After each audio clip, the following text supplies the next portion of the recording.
রাধে রাধে বন্ধুরা, আজকে সকালে আমি চলে গিয়েছিলাম ভাইকে ছাড়তে কলকাতা। তো ভাইকে কলকাতায় ছেড়ে দিয়ে ভাইয়ের হোটেলের সামনে, ভাই যেহেতু ফাইভ স্টারে থাকে, তো সেই ফাইভ স্টার হোটেলের সামনে একটা কাকু কিন্তু ভীষণ সুন্দর গোলা বানায়।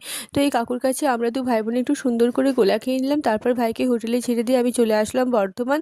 তো বর্ধমানে দাদা বৌদির সঙ্গে দেখা করে আমি দাদা বৌদি তিনজনে চলে গিয়েছিলাম বিগ বাজারে। যদিও আমার পুজোর শপিং কমপ্লিট হয়ে গেছে, তো তাও সামনে পুজো, তো দেখে নিলাম আরও নতুন নতুন কিছু কালেকশন এসেছে না। কিন্তু পুজো যতদিন না শুরু হচ্ছে আমার তো শপিং কমপ্লিটই হয় না।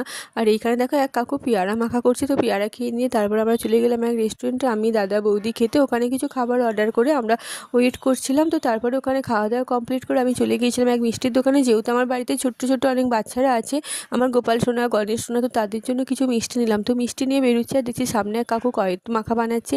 তো যদি এই কাকুকে আমি চিনি, যখনই বর্ধমানে আসে কাকুর কাছে আমি কয়েদ মাখা খাই।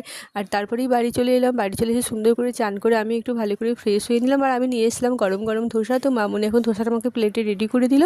আর আমি যে গোপাল সোনাদের জন্য মিষ্টি এনেছিলাম, তো দেখো মামুনি পাশের রুমে ওদেরকে মিষ্টি খাওয়াচ্ছে। আর ধোসার সঙ্গে তো আমার থ্যানসাপ চা, আমি ধোসা মোমো পিকচার যাই খাই তার সাথে তো আমার থ্যানসাপ চাই।